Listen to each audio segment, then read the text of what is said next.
So welcome. तो आज हम करने वाले हैं एनपीटीएल का assignment number 7 strength of material का।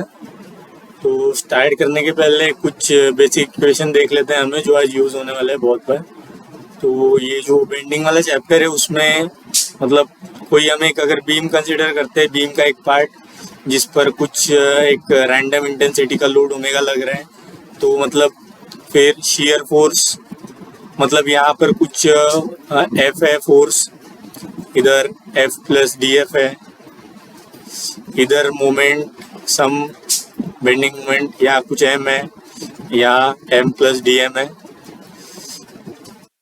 इस तरीके से कुछ अगर मतलब हम बीम का एक हिस्सा लेते हैं जहाँ पर लोडिंग इंटेंसिटी ओमेगा लग रही है ग्रेविटी नेचर की, तो हमारे पास कुछ रिलेशन निकल के आते हैं। हम इक्विलिब्रियम इक्वेशन लगाकर मतलब फोर्स इक्विलिब्रियम और मोमेंट इक्विलिब्रियम लगाकर अगर सॉल्व करेंगे तो हमारे पास कुछ ऐसे डिफरेंशियल इक्वेशन निकल कर आते हैं।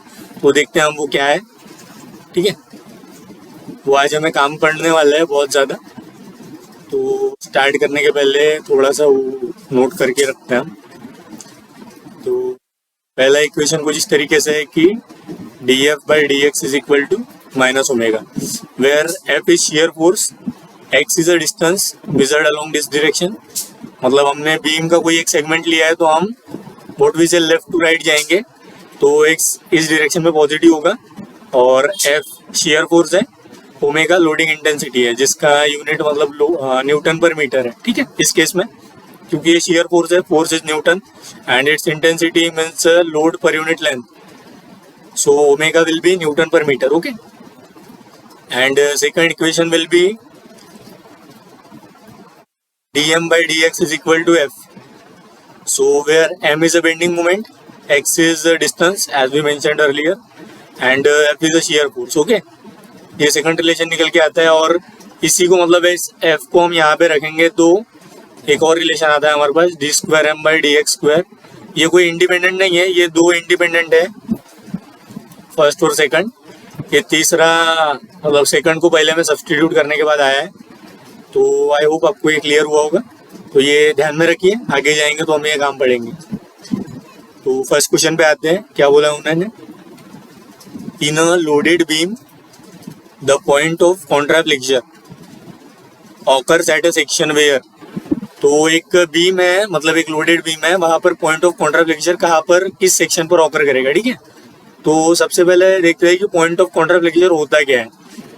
तो कॉन्ट्रा मीन्स अपोजिट और फ्लेक्चर मीन्स बेंडिंग। ठीक है, तो point of contra flexure means point of opposite bending. So एक ऐसा पॉइंट मतलब जिसके पहले बेंडिंग मोमेंट पॉजिटिव था और बाद में नेगेटिव हो गया, या तो जिसके पहले बेंडिंग मोमेंट नेगेटिव था और बाद में पॉजिटिव हो गया, मतलब ऐसा पॉइंट मतलब जिसके बाद बेंडिंग मोमेंट का नेचर चेंज हो रहा है, तो उस पॉइंट को हम बोलते हैं पॉइंट ऑफ कॉन्ट्रा फ्लेक्चर और point of opposite bending. Okay, तो पहले पॉजिटिव था और बाद में नेगेटिव हो गया, या पहले नेगेटिव था तो बाद में पॉजिटिव हो गया, तो उस पॉइंट पर क्या होगा, बेंडिंग मोमेंट जीरो हो जाएगा। मतलब जीरो से क्रॉस करना पड़ेगा ना, अगर नेगेटिव से पॉजिटिव जाना है या पॉजिटिव से नेगेटिव जाना है तो जीरो को क्रॉस करना पड़ेगा।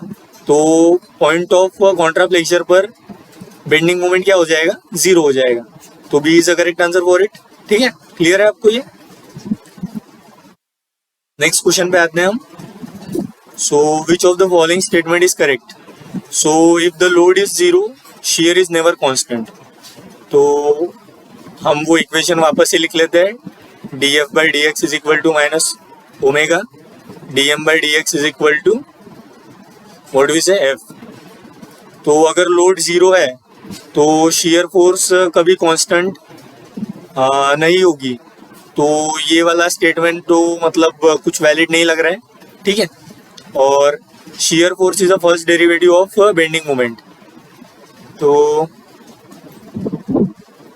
shear force is the first derivative of bending moment, तो ये वाले इक्वेशन से ये वाला जो मतलब स्टेटमेंट है वो करेक्ट लग रहा है। shear force is the first derivative of load, तो ये तो इनकरेक्ट है, मतलब आई मीन ये स्टेटमेंट इनकरेक्ट है। और bending moment is the first derivative of shear force, ये भी स्टेटमेंट इनकरेक्ट है, बिकॉज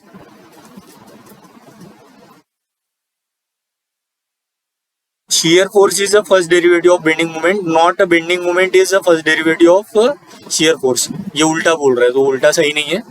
ये सेकंड इक्वेशन से ये वाला स्टेटमेंट सही निकल के आ रहा है. ठीक है, थर्ड क्वेश्चन पे आते हैं. तो the following statement is incorrect. तो load intensity of a beam on a beam is a first derivative of bending moment. फिर से इक्वेशन लिखते हैं, हम बार बार लिखेंगे तो आपको याद भी हो जाएंगे. df by dx is minus omega and dm by dx is f. Okay, notation मैंने आपको ऊपर ही समझा दी है कौन क्या है. तो क्या बोल रहा है, load intensity on a beam, okay, it is a first derivative of a bending moment. तो ये इनकरेक्ट है बिकॉज, और उन्होंने इनकरेक्ट फाइंड करने के लिए बोला है, तो पहला ही ऑप्शन सही हो जाता है. बट देखिए मतलब क्या बोल रहे हैं वो कि लोड इंटेंसिटी बेंडिंग मोमेंट का फर्स्ट डेरिवेटिव है, लेकिन वो शियर फोर्स का फर्स्ट डेरिवेटिव है. ठीक है, तो पहला स्टेटमेंट इनकरेक्ट है, तो पहला ही हमारा आंसर है. बाकी क्या आप वेरीफाई कर लेना, नहीं तो मैं कर ही देता हूँ. तो क्या बोल रहे हो, bending moment is constant if shear force is 0. तो ये सही स्टेटमेंट है, मतलब इनकरेक्ट नहीं है ये. अगर शियर फोर्स 0 हो रहा है तो इस इक्वेशन के हिसाब से dm by dx 0 मतलब m is equal to constant. तो ये करेक्ट स्टेटमेंट है, लेकिन हमें इनकरेक्ट पूछा है. At a location of concentrated load, मतलब जहाँ पर कॉन्सेंट्रेटेड लोड प्रेजेंट है, there is a change in the rate of bending moment. dm by dx is representing what, it is representing the rate of change of bending moment. Okay, और it is equal to f. So whenever there is a concentrated load, means whenever there is a change in F suddenly, so the rate will also change. ठीक है, तो वही ये statement में बोला गया है. तो अगर concentrated लोड प्रेजेंट है तो rate of change of bending moment भी होगा, मतलब बेंडिंग मोमेंट के रेट में भी चेंज होगा. तो ये भी करेक्ट स्टेटमेंट है, लेकिन हमें इनकरेक्ट पूछा है. हमारा आंसर आ गया है, हम बस वेरीफाई करके देख, मतलब बाकी के स्टेटमेंट ऐसे ही देख रहे हैं हम. तो फोर्थ ये है कि at a location of concentrated moment there is a change in a bending moment. ये ऑब्वियस सी बात है, मतलब अगर कहीं मोमेंट अप्लाई कर रहे हैं तो बेंडिंग मोमेंट में तो चेंज होगा ही ना. तो ये कॉमन सेंस है, इसमें कुछ ऐसा था नहीं. तो ये is the correct answer for it. Next question पे आते हैं हम. क्या बोल रहे हैं वो, simply supported beam A B is subjected to concentrated load at C at the centre of span. Okay, so एक बीम है सिंपली सपोर्टेड, तो ए बी करके कुछ है, और उसका मिड पॉइंट है सी. सी पर हमने लोड लगाया है कॉन्सेंट्रेटेड लोड से W. तो area of shear force diagram from A to C will give. ठीक है, तो ए से सी के बीच में जो शियर फोर्स डायग्राम होगा, ठीक है, उसका एरिया क्या रिप्रेजेंट करेगा. शियर फोर्स डायग्राम का एरिया मतलब सपोज कीजिए हम एरिया किस तरीके से निकालते हैं, एरिया ऑफ SFD निकालना है हमें शियर फोर्स डायग्राम, तो इंटीग्रल FDX. ठीक है, यही तरीका है, ऐसे ही निकालेंगे ना. मतलब देखिए मैं क्लियरली आपको बताता हूँ. इस केस के लिए कैसे आएगी शियर फोर्स डायग्राम, ये सिमेट्री की वजह से लोड इक्वल इक्वल डिवाइड हो जाएगा. तो इसके लिए हम डायग्राम बना ही लेते हैं, तो थोड़ा ज़्यादा क्लियर हो जाएगा.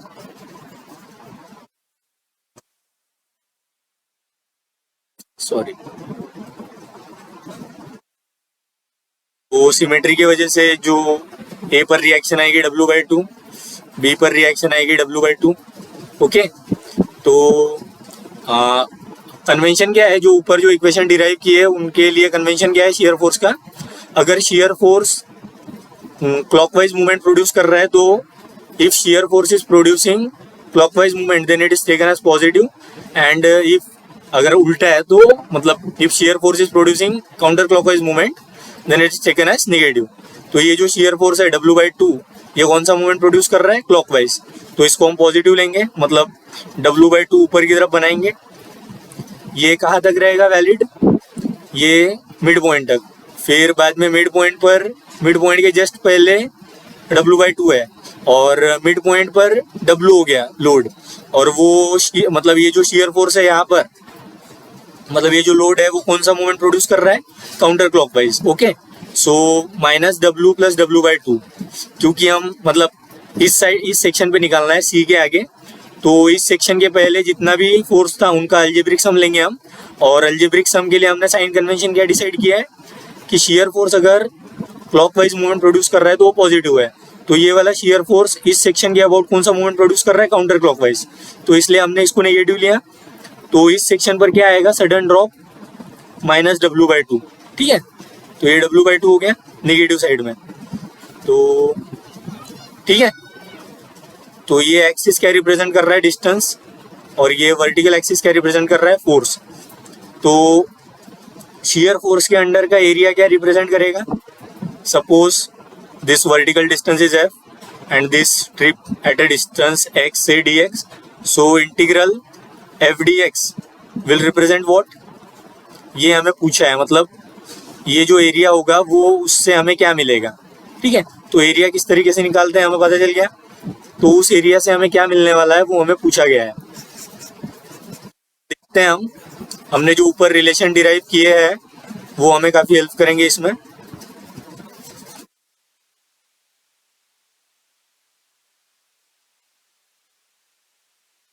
हमने ऊपर क्या किया था, dm/dx is equal to f, ऊपर रिलेशन मैंने बताया था आपको ये, ठीक है।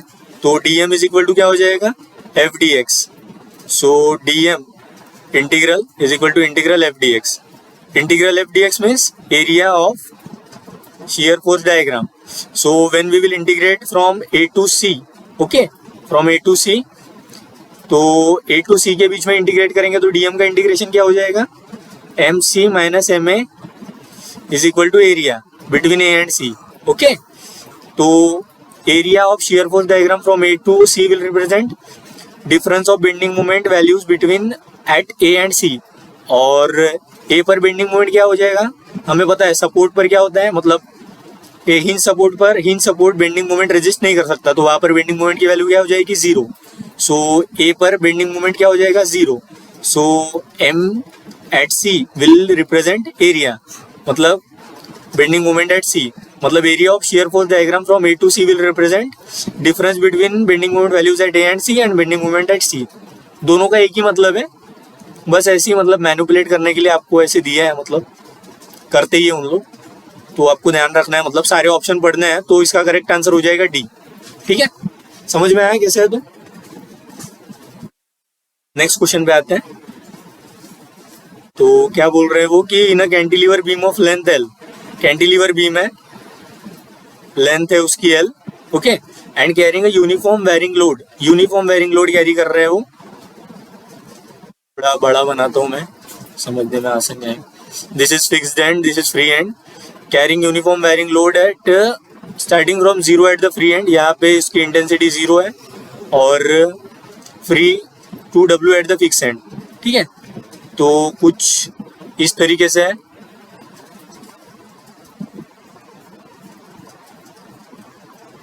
ठीक है। तो इस तरीके से कैंटिलीवर बीम पर यूनिफॉर्मली वेरिंग लोड लग रहा है, जो यहाँ पर W है और यहाँ पर उसकी इंटेंसिटी क्या है, क्या दिया उन्होंने, 0 है, ठीक है। तो शियर फोर्स डायग्राम क्या होगा वो पूछ रहे हैं हमें, तो हम फिर से हमारा वो रिलेशन यूज करेंगे, शियर फोर्स का वेरिएशन पूछा है ना उन्होंने, मतलब F will be function of x, ठीक है, मतलब shear force will be some function of x, so what function of x that they are asking, means क्या होगा, किस टाइप से वेरी करेगा, तो वो पूछ रहे हैं हमें। तो देखते हैं कैसे टैकल करना है इसको। So df/dx is equal to minus omega, okay. So omega is loading intensity at any distance से x from this end, okay.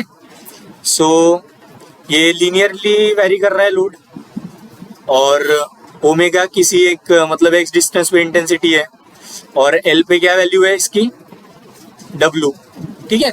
तो सिमिलर ट्रायंगल लगाएंगे हम, तो मतलब सिमिलर ट्रायंगल लगाने के बाद W/x is equal to W/L हो जाएगा, मतलब ये वाला जो रेशियो होगा और ये वाले साइड का जो रेशियो होगा वो प्रोपोर्शन में होगा। 10वीं में पढ़ी होगी आपने थ्योरम, नहीं तो आप वो क्या बोलते हैं उसको, ट्रिग्नोमेट्री लगा के भी करेंगे तो भी यही आ जाएगा आंसर, तो उतना कुछ है नहीं।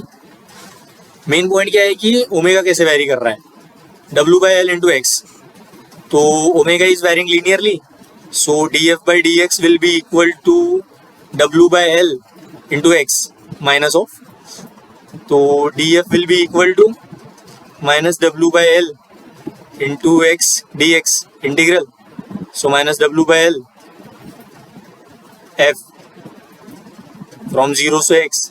तो इस एंड पर तो जीरो है ना शियर फोर्स, फ्री एंड पर, तो फिर भी मैं कर लेता हूँ, जीरो से एफ तक इंटीग्रेट किया, इसको जीरो से एक्स तक किया, तो it will be X square by 2, so F is proportional to X square. So ये किस तरीके से आ रहा है, पैराबोलिक कर्व, तो शियर फोर्स डायग्राम क्या होगा, पैराबोलिक कर्व। ठीक है, समझ में आया कैसे आया। नेक्स्ट क्वेश्चन पे आते हैं हम। Simply supported beam A B, okay, एक फिर से सिंपली सपोर्टेड बीम है,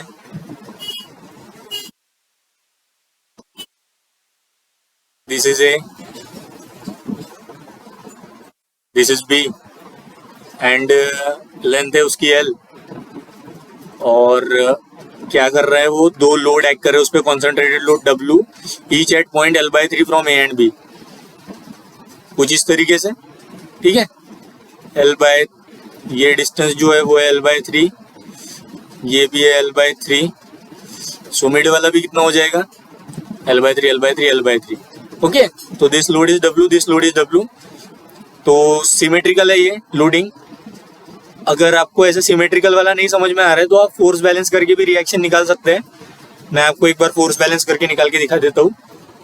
तो हम इसकी अगर एफबीडी बनाएंगे, सपोज यहाँ पे आ रही रिएक्शन आर बी, यहाँ पे R A, because horizontal direction में जीरो हो जाएगा, बिकॉज कोई भी हॉरिजॉन्टल लोड एक्ट नहीं कर रहा है। तो हिंज पर अगर हम मतलब दोनों देखेंगे कंपोनेंट रिएक्शन के, तो हॉरिजॉन्टल वाला अपने आप जीरो हो जाएगा। ठीक है, और ये डब्ल्यू एक्ट कर रहा है यहाँ पे, ये डब्ल्यू एक्ट कर रहा है, ये डिस्टेंस एल बाई 3 हो गया, ये एल बाई 3 हो गया, एल बाई 3 हो गया। तो हम पॉइंट ए के अबाउट मोमेंट बैलेंस लेते हैं, तो क्या आ जाएगा, आर बी क्रॉस एल,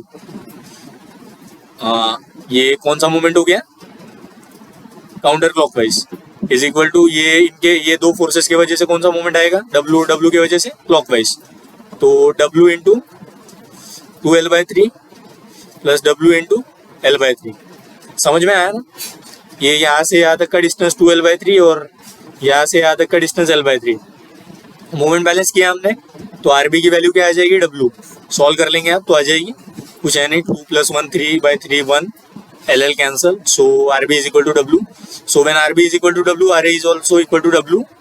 तो ठीक है, ये कुछ इस तरीके से आएगा, ये डब्ल्यू, यहाँ पर भी डब्ल्यू, यहाँ पर भी डब्ल्यू, यहाँ पर भी डब्ल्यू। ठीक है, एफ बी डी है ये पॉइंट ए, पॉइंट बी।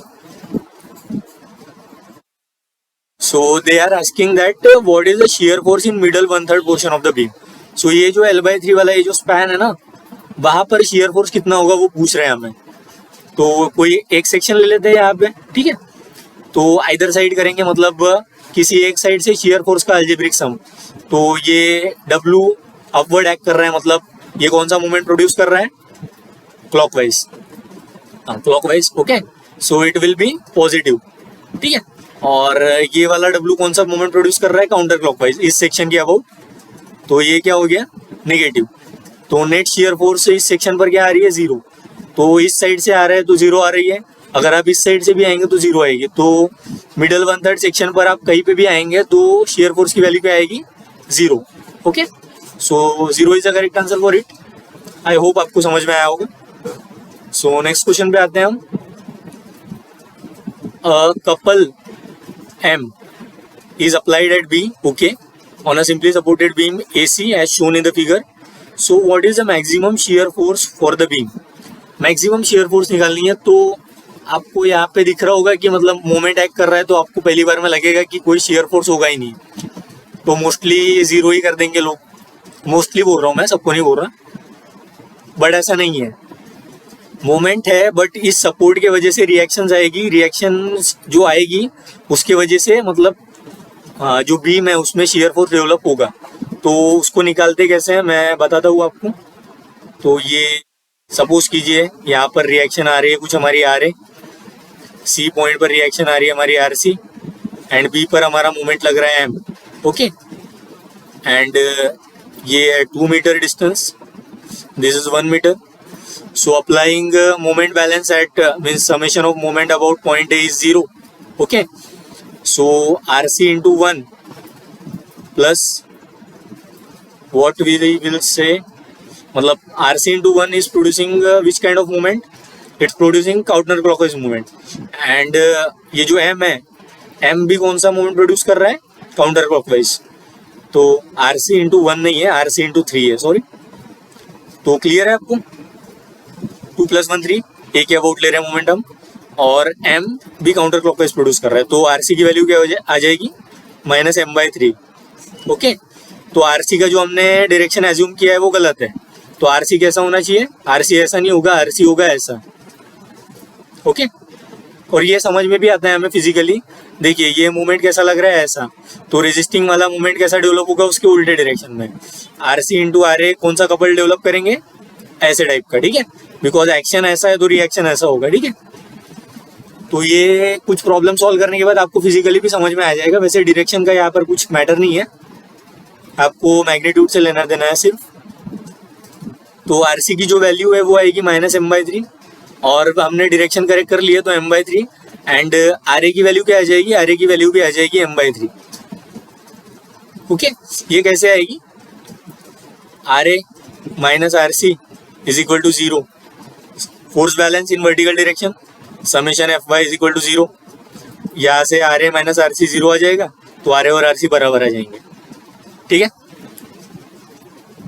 तो RA और RC बराबर आ गए, तो थ्रू आउट द बीम, मतलब यहाँ पर कोई सेक्शन ले लीजिए, तो कितनी शेयर फोर्स एक्ट कर रही है? m/3 क्लॉकवाइज, ठीक है। समझ में आ रहा है ना? क्लॉकवाइज डायरेक्शन में m/3, मतलब यहाँ पर कोई सेक्शन लीजिए, यहाँ पर लीजिए, यहाँ पर लीजिए, इस साइड से देखिए, इस साइड से शेयर फोर्स कितना एक्ट कर रहा है? बस m/3। तो मैक्सिमम शेयर फोर्स की वैल्यू क्या आ जाएगी? m/3। ओके, तो आई होप क्लियर हुआ होगा। नेक्स्ट प्रॉब्लम पे आते हैं हम। ये देखते हैं इसको कैसे करते हैं। 10 मीटर लॉन्ग है, सिंपली सपोर्टेड बीम, लेंथ दी है, carries a uniformly distributed load, intensity दी है 10 kN/m throughout its length. Okay, counter clockwise movement 60 kN/m and 40 kN/m are applied to the two ends of the beam at the supports. Support पे movement apply किया है, and draw the bending movement of the beam. तो bending movement draw करने के पहले हम थोड़ा convention के बारे में देख लेते हैं क्या रहता है।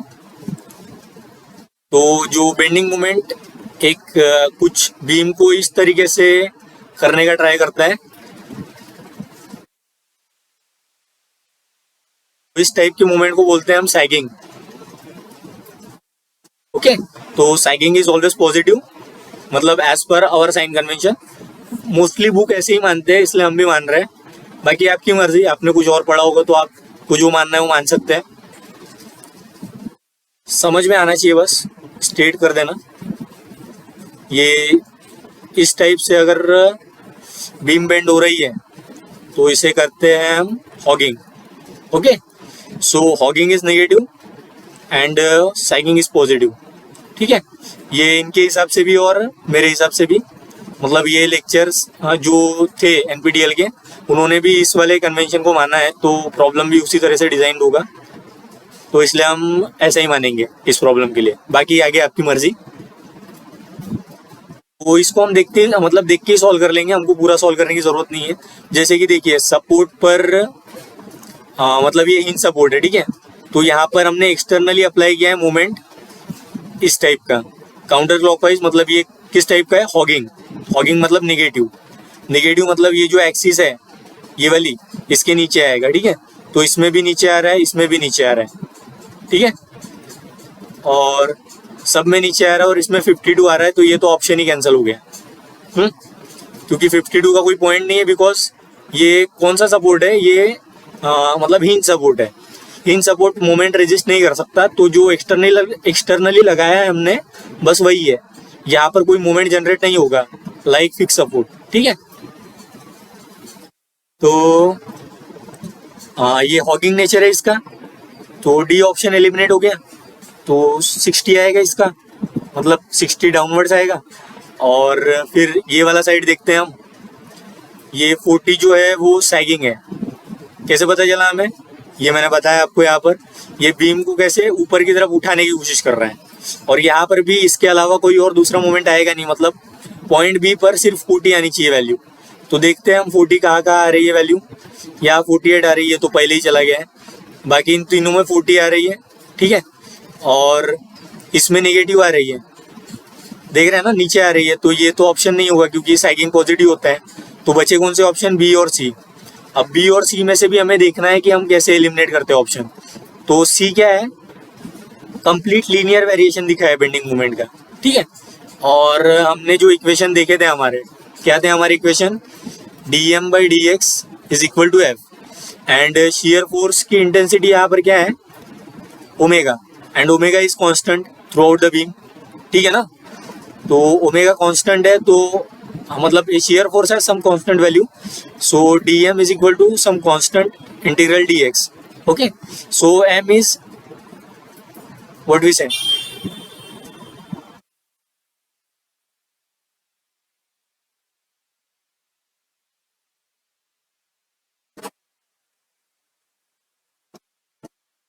One minute. सो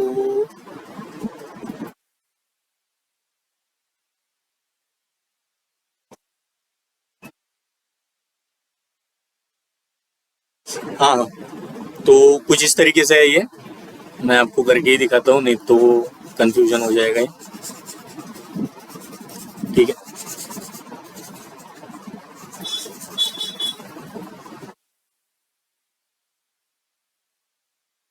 तो देखिए, हम इसको सॉल्व करेंगे, रिएक्शन निकालना आपको आता ही है। क्या करना पड़ता है? मोमेंट इक्वेशन लगाने पड़ते हैं, किसी एक सपोर्ट पे मोमेंट बैलेंस लगाना पड़ता है, फिर फोर्स बैलेंस लगाना पड़ता है, वहां से रिएक्शन आ जाते हैं, ठीक है। तो रिएक्शन निकालना उतना टफ नहीं है। और यहाँ पर सपोज रिएक्शन आ गई आ रहे हमारी, तो कोई एक सेक्शन यहाँ से इस साइड से एक सेक्शन पे हमें शियर फोर्स निकालनी है, ठीक है। तो FBD लेते हैं हम इसका, यहाँ रिएक्शन आई है हमारी आ रहे, ये हमने कैलकुलेट कर लिया ऐसा मान लीजिए फोर्स बैलेंस से। और यहाँ पर शियर फोर्स हमारा आएगा कुछ suppose say x, okay, and ये this is 60 given to us, and throughout the beam ये ओमेगा एक्ट कर रहा है, omega is 10 here, so omega kilo हम जनरल वाला लेके चल रहे हैं, नहीं तो मैं 10 ही मान लेता हूँ, 10 kilo newton per metre, okay. So जो Fx निकालना है हम कैसे निकाल लेंगे? Fx plus RA is equal to 10 into X, this is X distance, okay. तो शियर फोर्स इस तरीके से आ जाएगी, Fx is equal to 10x minus RA। समझ में आया शियर फोर्स का? तो फिर अभी हमारे पास इक्वेशन है, क्या इक्वेशन है कि dm/dx is equal to shear force, rate of change of bending moment is equal to shear force, dm/dx is f, okay. So dm is equal to what is f? 10x minus RA, RA is constant, okay, it's a constant, it can be obtained by using a equilibrium equations. So आप कर लेना, वो इतना कुछ tough नहीं है, उसमें नहीं आएगा तो कमेंट करके बताइए, मैं बता दूंगा फिर वापस से, ज़्यादा टाइम जाएगा उसमें। तो m क्या आ जाएगा हमारा? 10x²/2 minus RAx plus some constant, okay. So इस तरीके से कुछ आएगा m का integration. So this is bending moment as a function of x which is second order. तो पहला ऑप्शन हमारा एलिमिनेट हो चुका था, तो बेंडिंग मोमेंट लीनियरली तो वैरी नहीं करने वाला, हमने निकाल के दिखाया अभी। तो एक पॉसिबिलिटी कौन सी बच जाती है? बस आखिरी वाली ये, तो B is the correct answer. अगर यूनिवर्सिटी वगैरह के लिए, मतलब यूनिवर्सिटी एग्जाम के लिए देख रहे हैं आप, तो आपको स्टेप बाय स्टेप करना पड़ेगा, हर एक पॉइंट पर निकालना पड़ेगा, फिर हर एक आर्गुमेंट देने पड़ेंगे सारे इक्वेशन निकाल के। लेकिन अगर मतलब किसी एग्जाम की प्रिपरेशन कर रहे हैं तो ऐसे ऑप्शन एलिमिनेट ही करने पड़ेंगे, बिकॉज हर एक पॉइंट पे निकालते बैठेंगे तो टाइम नहीं बचने वाला आपके पास। तो मैंने जैसे बताया वही अप्रोच रखिए, मतलब अगर किसी कॉम्पिटिटिव एग्जाम्स की प्रिपरेशन कर रहे हैं आप, तो अदरवाइज तो लेंदी मतलब स्टेप बाय स्टेप भी सॉल्व किया जा सकता है, ऐसा कुछ बड़ी बात नहीं है। सारे पॉइंट पे निकालना पड़ेगा मोमेंट, फिर प्लॉट करना पड़ेगा, तो सारे पॉइंट्स आ जाएंगे, special points. Okay, I hope आपको समझ में आया होगा ये वाला कैसे आया ऑप्शन। तो नेक्स्ट क्वेश्चन पे आते हैं हम। फिर से BMD वाला ही क्वेश्चन है। तो draw the BMD of the beam as shown in the figure below. Okay, तो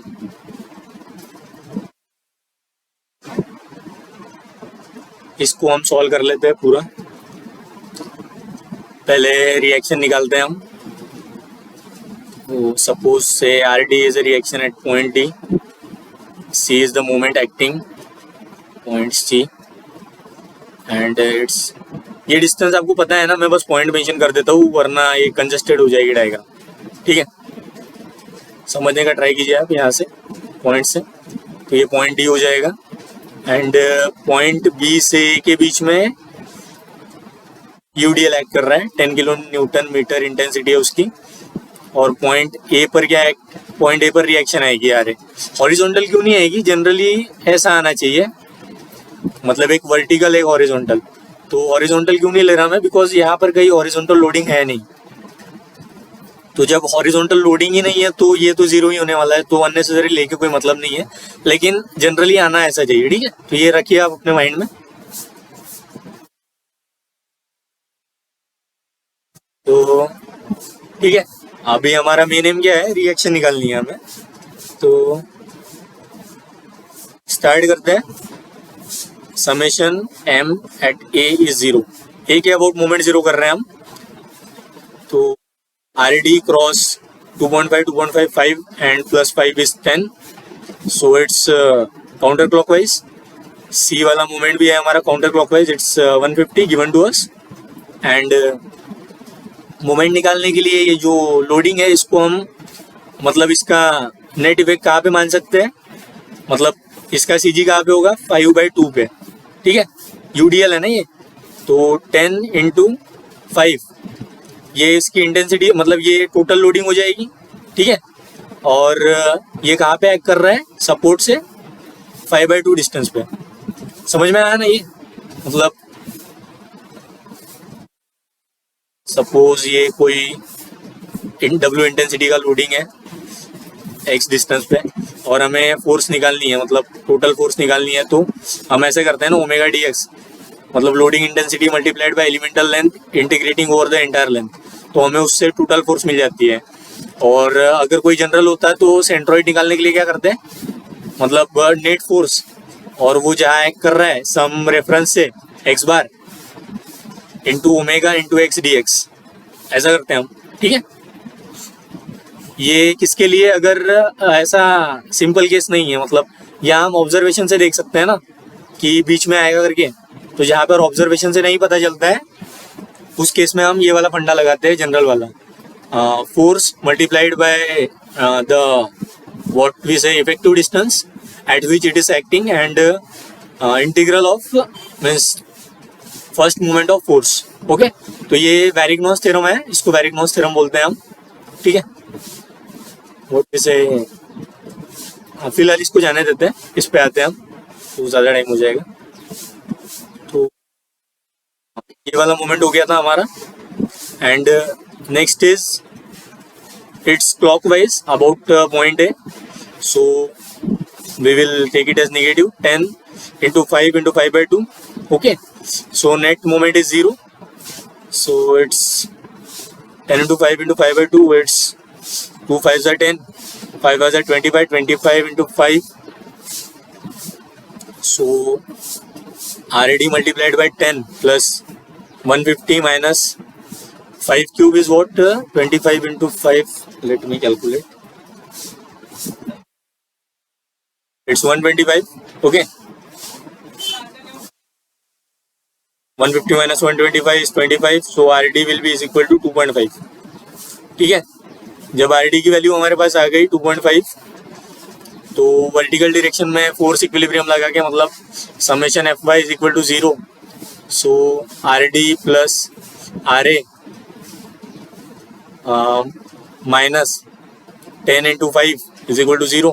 Okay, so RA will be equal to 50 minus RD. RD is 2.5.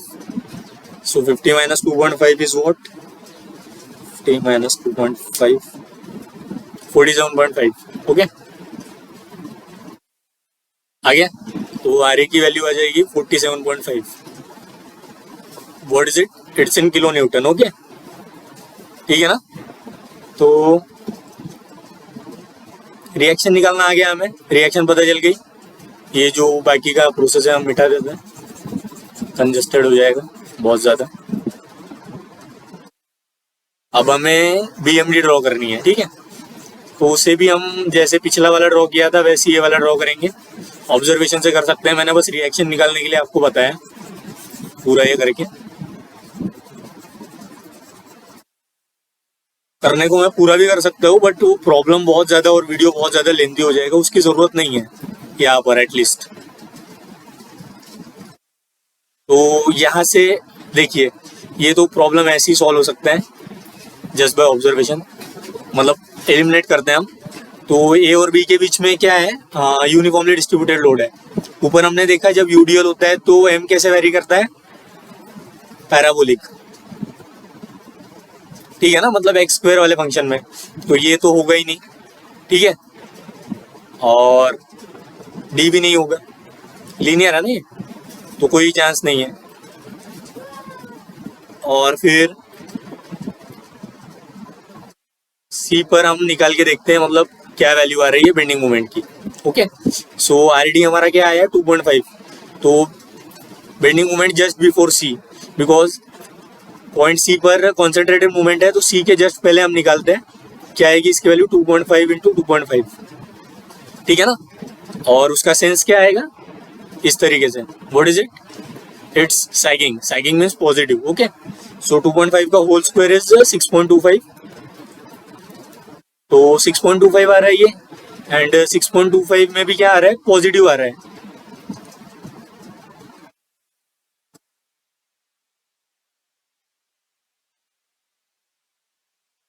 Point C पर, ओके, तो पॉइंट C पर अभी एक ही option बचता है जहाँ पर 6.25 आ रहा है, और बाद में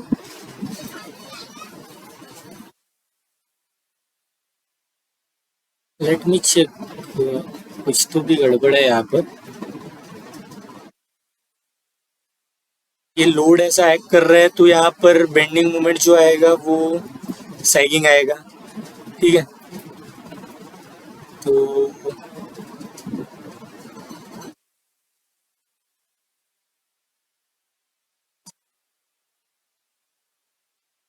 हाँ, मैंने गलत कर दिया था। हमने जो फोर्स बैलेंस से, मतलब मोमेंट बैलेंस से निकाला ना, तो वहाँ पर क्या आया था? 150 माइनस 125 इज इक्वल टू, मतलब RD इंटू 10 प्लस ऐसा आया था ना। तो RD की वैल्यू क्या आई थी हमारी? माइनस 2.5 आनी चाहिए थी। मैंने साइन भूल गया था मैं, बिकॉज ये प्लस 25 आएगा ना, प्लस 25 इधर जाएगा तो माइनस हो जाएगा, और ये फिर माइनस हो जाएगा। तो RD का जो सेंस है वो अपोजिट आना चाहिए। तो sorry for it, sorry for wasting your time. तो अभी क्लियर हो गया होगा आपको क्या है ये। तो इट्स 2.5 किलो न्यूटन। बाकी उस वो फिर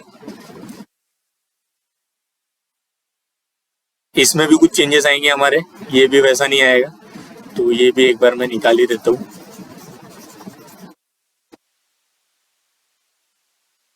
what is it? It's RA is equal to RD plus 10 into 5. Okay, so it's 150 plus 2.5, so it's 152.5. It's 150 or 10 5 is 50, sorry, it's just 50, so it's 52.5. Okay, so I hope RA समझ में आया आपको, sorry उस गलती के लिए। तो ये आर डी इस डायरेक्शन में एक्ट कर रहा है, तो उसकी वजह से जो आएगा बेंडिंग मोमेंट वो क्या आएगा, ये कौन सा सेंस है, ये हॉगिंग है। तो 0.5 इंटू 2.5, तो just before C what is the value of bending moment is 6.25। Okay, so इसमें इस ऑप्शन में ऐसा दिया है 6.25, यहाँ पर दिया ही नहीं है, और डी तो पहले एलिमिनेट हो चुका है, तो B is the correct answer. और ये फिर से वेरीफाई कर सकते हैं आप, यहाँ पर सडन चेंज हो रहा है मोमेंट में, ये सैगिंग वाला है, तो इसलिए मतलब पॉजिटिव अपवर्ड जा रहा है, मतलब 150 positive minus 6.25 negative, so we will get this as answer, sorry we will get this value. और यहाँ से जो पॉइंट बी है, पॉइंट बी तक बेंडिंग मोमेंट फिर से लीनियर रहेगा, बिकॉज अगर लोडिंग कांस्टेंट है तो बेंडिंग मोमेंट लीनियर रहता है, और लोडिंग यूनिफॉर्म है तो बेंडिंग मोमेंट फिर यहाँ से ए से लेकर बी तक क्या हो जाएगा, पैराबोलिक। ये ऊपर देखा था हमने, तो B is the correct answer for it. Option eliminate करके ही किया हमने ये भी। रिएक्शन में थोड़ा केयरफुल रहिए और साइन में तो और ज़्यादा रहिए, गलती मत कीजिए मेरी जैसे। तो फाइनल क्वेश्चन पे आते हैं आज के। तो कुछ इस तरीके से है ये problem. For the simply supported beam shown in the figure at a what distance from support A is the shear force 0। Okay, तो ये बोला है उन्होंने कि शियर फोर्स सपोर्ट ए से कौन से डिस्टेंस पर 0 होगा। तो सबसे पहले इसमें भी हमें रिएक्शन निकालनी पड़ेगी। तो ये intensity omega, reaction at A is R A, reaction at B is R B. Okay, and what we need to find out, हमें आर ए और आर बी की वैल्यू पहले फाइंड करनी पड़ेगी, बिकॉज हमें शियर फोर्स कहाँ पर 0 होगा ए से वो फाइंड करना है। तो अगर हम किसी एक जनरल सेक्शन एक्स पर फाइंड करेंगे तो उसके लिए भी हमें आर ए पता होना चाहिए। तो कैसे निकालेंगे, वो हम इक्विलिब्रियम से निकालेंगे। तो ये जो इंटेंसिटी है वो लीनियरली वेरिंग है, मतलब एक ट्राइंगल है, तो ट्राइंगल का मतलब ये लोड का सेंट्रोइड का होगा, जहाँ पर ये ट्राइंगल का सेंट्रोइड होगा। तो ट्राइंगल का सेंट्रोइड कहाँ रहता है, ये अगर एल डिस्टेंस है तो ये जो 0 इंटेंसिटी है वहाँ से 2l/3 डिस्टेंस पर नेट लोड एक्ट करेगा, और ये मैक्सिमम वाले से l/3 डिस्टेंस पर नेट लोड एक्ट करेगा। तो जो नेट लोड है, मतलब ये रिप्लेस कर दिया मैंने, किस लिए ये रिप्लेस किस लिए कर सकते हैं हम, बस रिएक्शन निकालने के लिए। ठीक है, इक्विवेलेंट किस लिए मान रहे हैं हम, ये जो हमें रिएक्शन चाहिए उसके लिए। बाद में लोड जैसा है, उसका जैसा नेचर है, वही कंसीडर करके सॉल्व करना पड़ता है हमें शियर फोर्स करते टाइम। शियर फोर्स निकालते टाइम हम इक्विवेलेंट मान के सॉल्व नहीं कर सकते। ठीक है, तो ये माइंड में रखिए आप अपने। तो ये जो नेट लोड है वो कहाँ एक्ट करेगा, at a distance 2l/3 from A and what is this, A and this is B, and l/3 from B. Okay, तो इसकी वैल्यू क्या आएगी, सो W जो आएगा total, it is area under load intensity curve, so it's half into W into L। ठीक है ना, area of triangle is half into base into height, so load will also equal to area under loading intensity curve. Integration करके solve करेंगे तो भी यही आएगा। तो ट्राइंगल के लिए हमें पता ही है एरिया क्या होता है, ऊपर से राइट एंगल ट्राइंगल है, तो half into base into height, so WL/2, W नहीं omega, it's omega. Okay, so it's W net load, it's omega L/2, so omega L/2। ये नहीं है अभी फिलहाल, हमने इसको मतलब ये ट्राइंगल को इससे रिप्लेस किया है इक्विवेलेंट लोड से। ठीक है, क्या करने के लिए, रिएक्शन निकालने के लिए। तो कैसे करते हैं हम, आर ए इंटू एल, ये क्लॉकवाइज मूवमेंट आ रहा है, और ये नेट लोड की वजह से WL/2, और ऐसे ही लेके जाते हैं माइनस, मतलब ये काउंटर क्लॉकवाइज आ रहा है ना, WL/2 into L/3 is equal to 0, so R A is equal to WL/6। ठीक है, तो आर ए की वैल्यू क्या आ रही है, ओमेगा L/6। तो रिएक्शन आ गई। तो किसी x डिस्टेंस पर अभी हमें मतलब एक जनरल x लोकेशन पर शियर फोर्स निकाल के रखते हैं, देखते हैं, और उसको 0 से इक्वेट करेंगे, तो फिर हमें पता चलेगा कि मतलब x की वैल्यू मिलेगी उस पर। तो उस x की वैल्यू से हमें पता चलेगा कि मतलब a से कितने डिस्टेंस पर शियर फोर्स 0 हो रहा है। ठीक है, तो अभी हमारा जो मेन मोटिव था रिएक्शन निकालना वो हो गया। अभी सेकंड काम पे आते हैं। ए से एक्स डिस्टेंस पर W की वैल्यू हो जाएगी ओमेगा एक्स, मतलब ओमेगा की वैल्यू ओमेगा एक्स है, मतलब यहाँ पर जो इंटेंसिटी है वो ओमेगा एक्स मानते हैं हम। तो सिमिलर ट्रायंगल लगाएंगे तो क्या आ जाएगा, omega x into x is equal to omega by मतलब ओमेगा बाय एल, ठीक है ना। तो omega x is equal to omega by L into x. तो ये किसी एक्स डिस्टेंस पे आ जाएगी इंटेंसिटी, और हमें एक्स पर शियर फोर्स निकालनी है। तो एफ बी डी लेते हैं हम, F x and R A is omega L by 6, और ये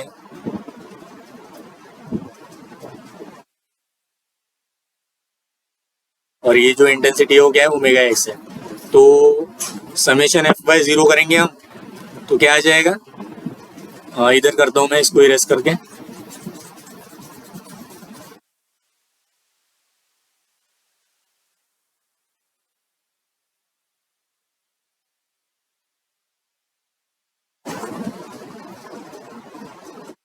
तो समेशन एफ बाय 0 करेंगे तो omega L by 6 plus F X is equal to W X into half into X, मतलब half into what is height and this is base. X is base of triangle and omega x is height of triangle. So this is area. Area will give us load. So net force which is acting in downward direction and this is net force acting in upward direction. So यहाँ से shear force की value आ जाएगी omega x into x by 2 minus omega l by 6. So what is omega x? Omega x is w x by l into x by 2, ठीक है ना। ये वाली value यहाँ सब्सटीट्यूट की हमने, तो